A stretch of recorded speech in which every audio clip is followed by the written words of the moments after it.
Good afternoon and welcome to this virtual town hall for College of Charleston students and families. I'm Mike Robertson, Senior Director of Media Relations, and I'll be moderating today's event off camera. I'm joined by President Andrew Hsu and the college's COVID-19 leadership team, all of whom are participating remotely from separate locations.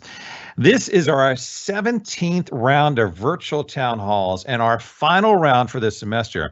We'll resume the virtual town halls after the winter break, so be on the lookout for an announcement sometime in January. Many of you have logged in on several of these events, and some have attended every single one. On behalf of President Hsu and all our presenters today, we sincerely thank you for taking time out of your busy schedule to take part. Today's event will last about 45 minutes. We'll start with opening remarks from President Hsu, and then we'll get to your questions. As always, you can submit questions live using the Q&A feature on the top right of your screen. I will read each selected question out loud, and the appropriate presenter or presenters will respond. Selected questions will appear in the Q&A window and on the slide on your main screen. We will also take a few questions that were submitted earlier via email and social media. Now, if we don't read your question live during today's event, our presenters will still try to answer you directly through the chat. You are, of course, also welcome to submit your questions at any time to our email address. That is covid19@cfc.edu. And with that, I turn it over to President Hsu for opening remarks. President Hsu. Thank you, Mike. Good evening, everyone. I'm so glad to be here with you all today. First, I want to begin with a note of gratitude. Thank you for doing everything you did these past weeks and these past months to study, learn, and participate in the life of the university under very trying circumstances. While I know there were many bumps on the road along the way, I cannot say enough how proud I am of your efforts. Those efforts, both big and small, make all of the differences in helping you achieve your academic goals. So thank you for incredible flexibility, fortitude, and hard work. We are almost to the end of the fall semester, and I know you're probably busy preparing for your final exams. But I want to briefly touch upon the spring semester and let you know where my thinking is right now in our planning and expectations. At this point, we have every intention and believe firmly that we will be able to start the spring semester on schedule for in-person and hybrid classes. From what I can see, we had a very successful fall semester. Based on the many lessons learned this past semester, I'm convinced that by following our health and safety protocols and precautions, we will be able to start on time and do it safely.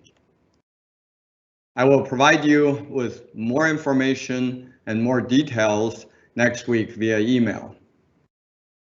Before we get to your questions, I would like to first share some good news with you. Whether you realize it or not, there have been many bright spots for the College of Charleston these past weeks. We again have very strong U.S. News and World Report rankings. Our honors college was ranked for the first time as a top 40 public honors program in publication known as Inside Honors. Our faculty and students continue to do outstanding, relevant, and interesting research. We had a former Cougar basketball player drafted by the Charlotte Hornets in November, and our men's and women's basketball teams have begun competitively play last week. But the biggest bright spot, without a doubt, is all of you. Your ability to persevere, during this pandemic is simply inspiring and amazing. At the beginning of the semester, we talked at length that we had confidence that our student body could do hard things. And guess what? You did. You did it. You did many hard things and you did them well.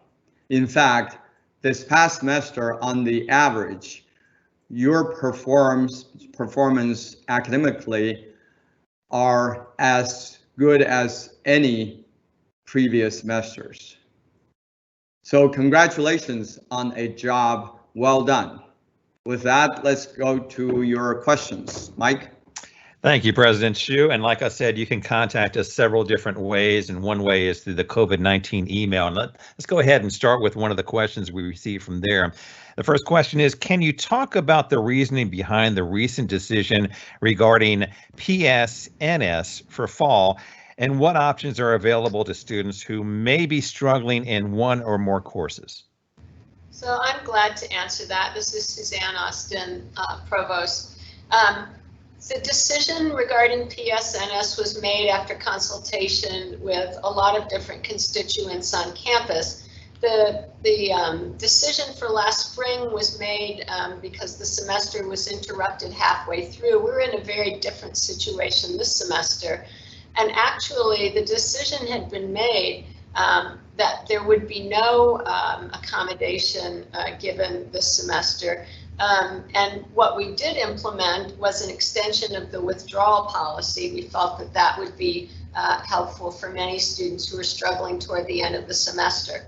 With respect to other options, if a student has fallen behind with only a small part of their work remaining to be done, another option is to talk with their faculty member about the possibility of an incomplete, which requires the professor's consent and a contract to complete the work within 60 days. So that's another option for students who have kept up with most of the work, but maybe have a small amount of work left to be done toward the end of the semester. Okay, thank you, Provost Austin. Let's go ahead and get to some more questions here. For students who took a leave of absence this fall semester, if they choose to extend that leave through the spring semester, will their scholarships still be available to them in fall of 2021?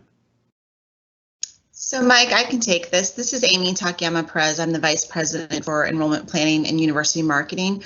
There's a couple steps to take. One, you would have to fill out the leave of absence form again.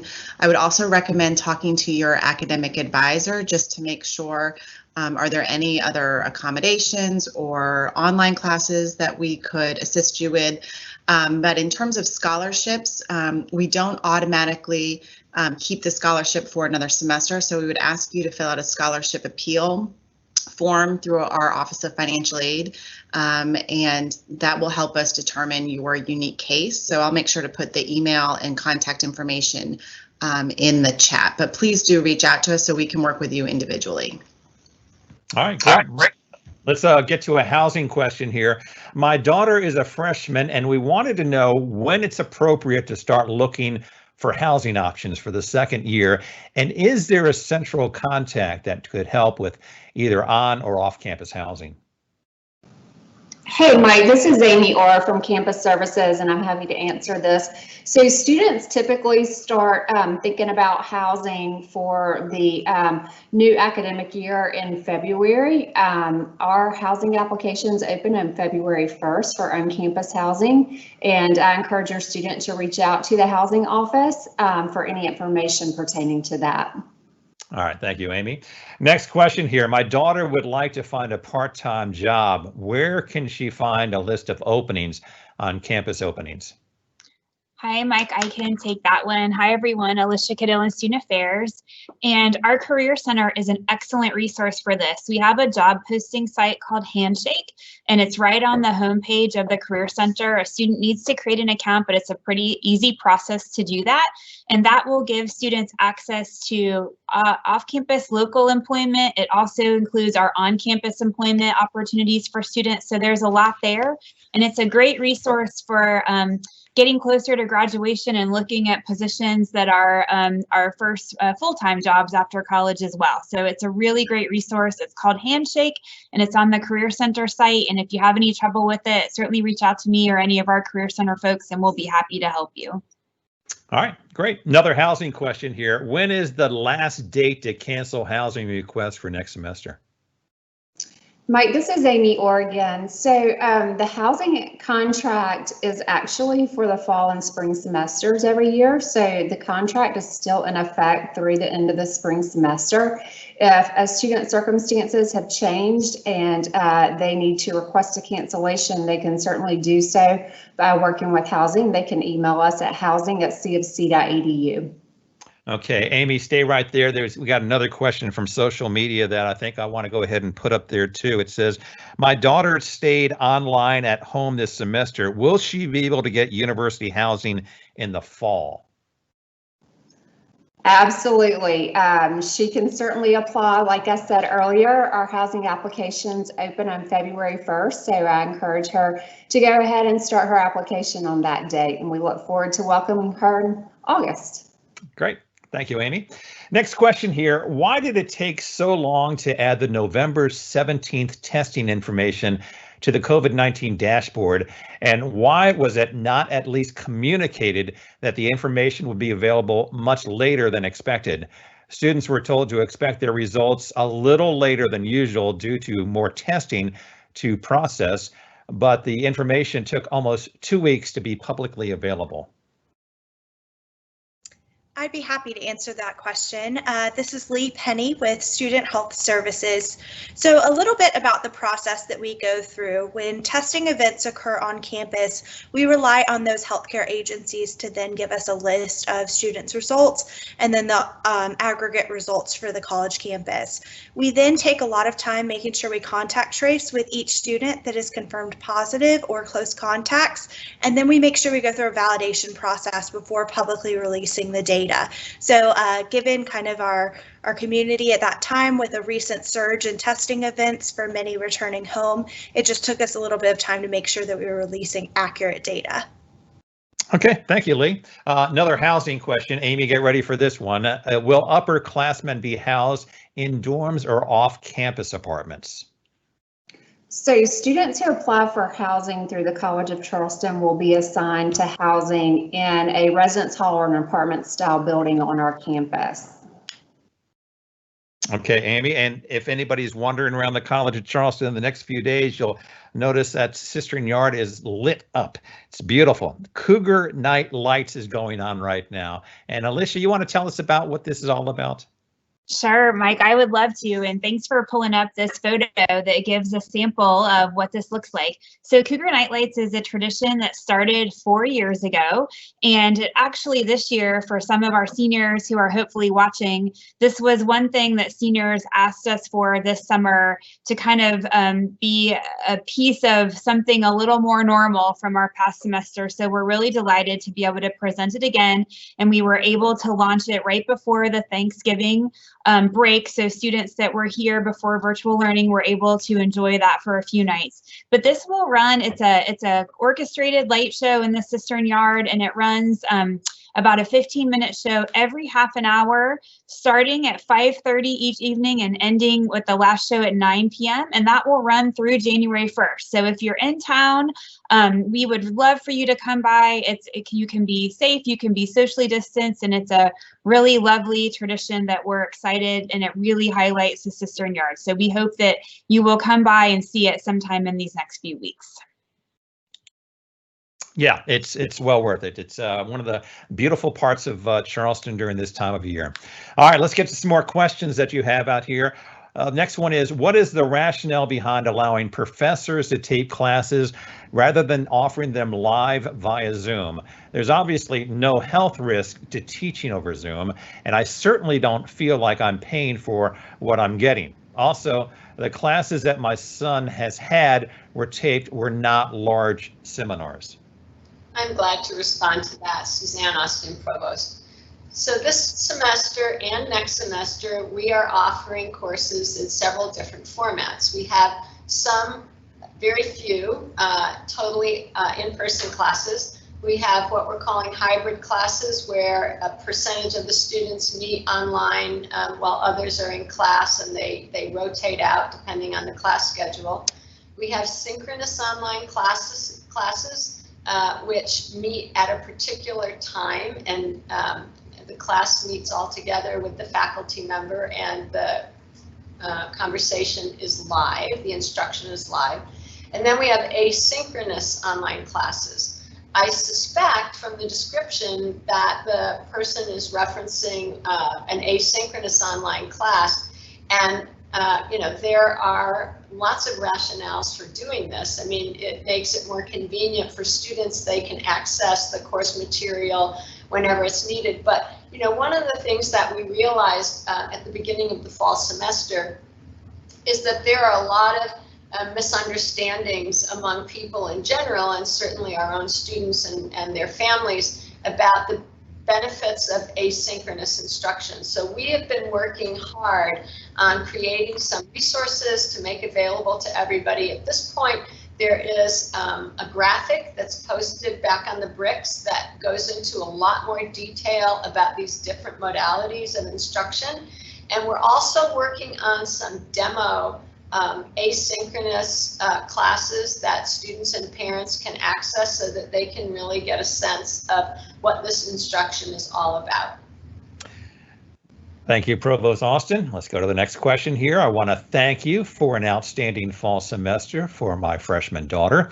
We are thoroughly impressed with all aspects of the college. I do have one request. Please invest in the time and the resources to train staff who are not technologically savvy, but are otherwise outstanding professors. Anybody want to? I'd like to speak to that, and thank you so much. It's wonderful to hear that your daughter has had a great fall semester. That means a lot to all of us who are here. And I understand your request, and just to let you know, we have continuous ongoing training available to faculty members around all kinds of technology and pedagogical issues. So please rest assured that this is something that we take very seriously, and we continue to offer training on best practices. All right, great. We'll get another one of those COVID-19 email questions coming up after this one. The next question is, when and how does a senior find out if he or she will be graduating with honors? So I'm happy to answer this, Suzanne Austin. So once final grades are turned in and the GPAs are calculated, then students will find out whether or not they are graduating with honors. All right, great. Let's go ahead. Once again, that email address is covid19@cfc.edu. That's where we get our next question from. Will the college allow students in resident halls to have friends visit in the spring? Hi, Mike. Alicia Cadillon, Student Affairs again, and I can talk about this one. So we are looking at some limited visitation in the spring, and that will be, right now we're looking at visitation of guests or of students that are in the same hall. Certainly we've heard students' feedback that they want to connect with their neighbors, and we certainly want to encourage that sense of community with their neighbors. So that's where we'll start, but we will wait to start that until we get returned back to campus and settled, and make sure that our cases are manageable and that things are looking good to make that a safe option. But that is something that we're planning for hopefully within a couple of weeks in January. All right. Next question is a COVID test question. Can my son get a same-day COVID test next week before flying home? Lee, this is a very popular question right now. Yes, so we are happy to help your student find out the best options based on their personal needs for COVID testing. We do have a list of COVID testing facilities available on the Back on the Bricks website that I shared through the chat feature, but your student is also always welcome to call Student Health Services, and we can help them make arrangements as well. All right, that's good news. Let's talk about housing once again. Will it be possible to get housing next year for the fall 2021, spring 2022 school year if we choose not to go on campus for both the fall and spring of this year? Hey, Amy? Mike, this is Amy Oregon. Yes, it is possible.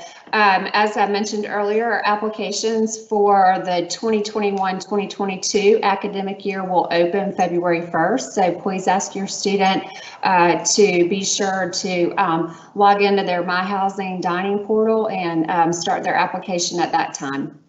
Thank you, Amy. Next question here. I would like to know if there can be desks and chairs that actually fit the students in Randolph Hall, the classics department. Side chairs with no way to see the board and no place to put a laptop is not doable. Sitting on the floor is not acceptable. I have spoken to my professor already. Who wants to address that? Someone from I don't know if anyone from facilities is on, but this is Suzanne Austin. I would agree that that is not acceptable. And it's certainly something that we will look into. But if somebody from facilities is on and wants to talk about it, that would be great. Suzanne, this is John Morris, Vice President for Facilities. I'd have to look into this one as well. I'm not familiar exactly with the layout of that classroom, so we'll put that on our list to check out. All right, and we'll get back to them. Thank you. Let's go to the next question here. Any thoughts about a tuition reduction for spring semester?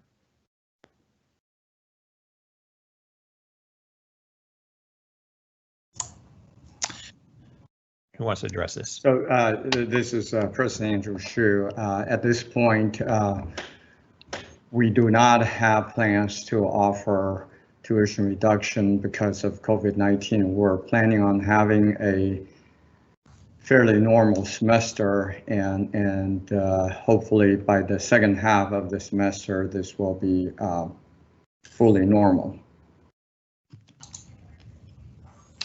Okay, thank you, President Hsu. We'll get to another COVID question after a COVID-19 email question after this one. If students need to quarantine due to exposure during the second semester, will the College of Charleston change the amount of days required for quarantine to match the new CDC guidelines released yesterday? Lee? Oh, Mike, I'm actually going to take this today. Okay. Yeah, so Alicia Cadillon, Student Affairs. So yes, we were excited, I'm sure like many of you, to see those new guidance come out. We will continue to monitor that direction from the CDC, and we'll coordinate with the Department of Health here in the state of South Carolina, along with our partners at the Medical University of South Carolina. But we have a meeting next week to take a look at all that and to make sure we have all the correct information and input from our partners. And if that is the guidance that we're given, then we will be happy to change our process and dates and times for quarantine. All right, thank you. Like I said, we have a COVID-19 at CFC email question here I want to go ahead and pose. It says, will students with fewer than 60 credit hours be allowed to apply for parking again in the spring? Amy?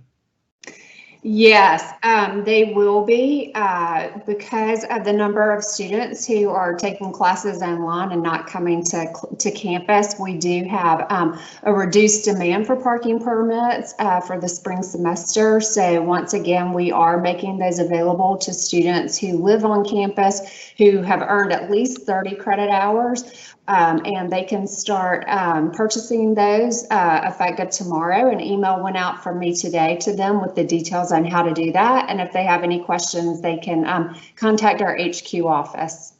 All right, thank you, Amy. Stick around. Another question for you. My son's fall semester roommate moved out. When will we hear if he will get a chance to have another roommate? Is there a chance he will not get a new roommate?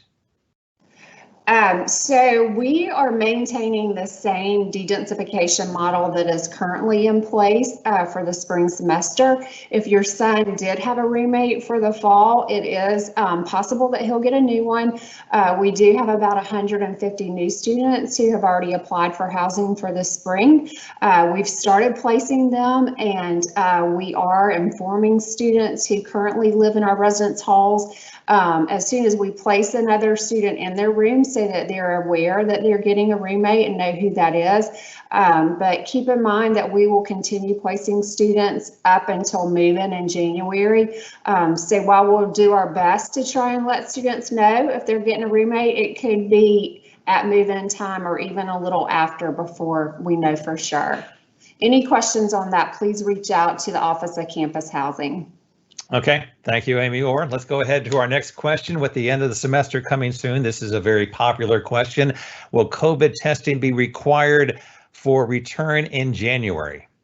And Mike, I'll take this one as well. So yes, for our residential students, there will be a testing requirement in January. It will be similar to what we've done for students that are staying post-Thanksgiving, meaning that you'll need to be tested within a short window of return in the spring semester. So we will be getting that information out to you in the next couple of days. We were waiting on finishing up our post-Thanksgiving testing, so we didn't make all of that too confusing. But yes, there will be a testing requirement for residential students. And again, it's strongly encouraged for our off-campus residents as well as our faculty and staff. All right, let's talk about food now. Will there be improved food options available spring term?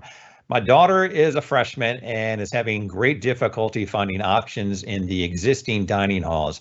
Everything is pre-made and assembled, and she's a picky eater. We are paying a lot, and she is rarely visiting the dining halls.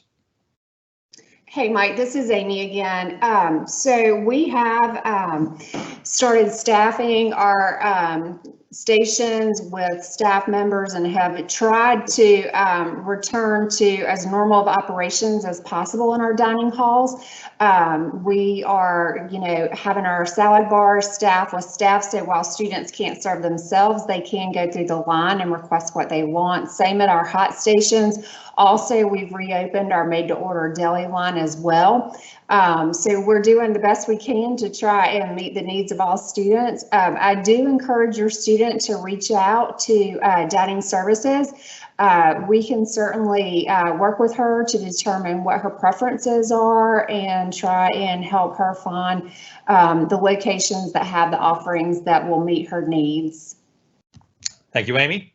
Next one is not a question, more of a statement, which we'll go for too. I love being at the College of Charleston, love my professors. Thanks for all that everyone has done to make it a safe semester. Thank you for the comment. We do have now, let's go to our next question. Since dining options were limited this fall, will meal swipes and dining dollars roll over into the spring semester? Mike, this is Amy again. So meal swipes do not roll over. Those are only valid for a semester. Dining dollars, however, do roll over. So any unused dining dollars will be available for your student to use when they return in the spring. And I just want to clarify, our dining options really were not limited. We did have to provide food in takeout containers, because we had to reduce the number of seats inside our locations. However, we still continue to offer as many options as we normally do. We just had to prepackage it to try and help students get in and get out as safely as possible. That makes sense. Thank you, Amy. We'll get to a social media question after this next one. Can you speak to the pass-fail option for spring? Can it be used for any class or only electives? Glad to answer that, Suzanne Austin. So the option for spring will be for one course only, and it will be up to the student to decide which course. It's not going to be limited to electives only, but one course per student. All right. Thank you, Suzanne. Matter of fact, the next question is coming to you. My student did not manage to enroll in any face-to-face classes for the spring. Why? Well, we are trying to offer a variety of formats. We have students who want to attend in-person classes. We have students who want to attend only online classes. So we have a mix, and we tried to keep a balanced mix of classes. If your student is particularly interested in online or in-person classes, they should talk with their advisor, and the advisor can help them work on their schedule to get the mix of classes that they would like to have. Okay, thank you, Provost Austin. Let's go ahead to our next question. Is there any way to stay in the same resident dorm room from year to year? Hey, Mike, this is Amy again. And yes, that is a possibility. Returning students do self-select their rooms for their sophomore, junior, and senior years. So when applications open, they will go in and they'll get a time frame for when they can go in and self-select. And as long as that room is available when they go in during their time frame, they can certainly select that same room. Okay, thank you, Amy.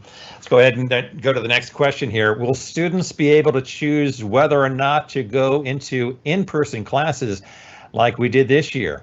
There are some classes that do not offer online, and I'm not sure if I will be able to go in. Suzanne Austin here. So similarly to my previous response, we are trying hard to offer all of our classes in a variety of modalities. Again, if you're interested in building a schedule that tends to favor one over another, my suggestion is that you talk to your advisor and make sure that you really understand what the options are available. All right, next question is actually a statement. Thank you for hosting these town hall sessions. They are very informative and helpful. We appreciate the effort of all staff involved. Thank you. Next question. When will GPAs be posted after this semester? Suzanne Austin here. So final grades are available to students on December 17th. And so they should be able to see final grades and GPAs at that time. All right, thank you. Let's go ahead and get to another one of the social media questions here if we can. It is there any possibility that spring break will be restored? Probably getting tired of hearing from me, but Suzanne Austin here, Provost. The spring calendar has been built and is in place for the upcoming semester, and we will not be changing it and putting spring break back into the schedule. All right, thanks. Let's continue now. Another statement. Good job of communicating with parents and students during these challenging times. Thank you for all your efforts, and thank you for that comment. Question here. What is the college plan to provide what is the college's plans to provide improving access to counseling services? The counseling center is overwhelmed and appointments are taking months to book. Clearly, putt-putt isn't solving the problem. Mike, I can take this question, and thank you for this. Certainly, we have for non-emergency first-time appointments, we have had about a 2-week window for students to get in there. So if you're hearing something about it being months, if you'll please reach out to me. There's a miscommunication or something we need to resolve.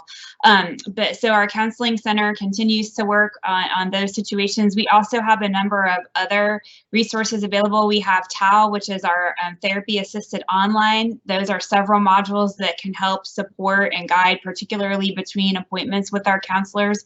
We also are doing a series of group counseling sessions that provide quicker access to more students that many students find really helpful based on your situation. So if you're certainly having trouble connecting with them, if you would reach out to me, we'll make sure to figure out how to navigate that for you. But we have not been seeing waits. The counseling center's done a great job of thinking about how they schedule and how they serve in a virtual setting. So they've made a lot of changes to be more accessible. And if that's not your experience, then we need to certainly figure out how to address that for you.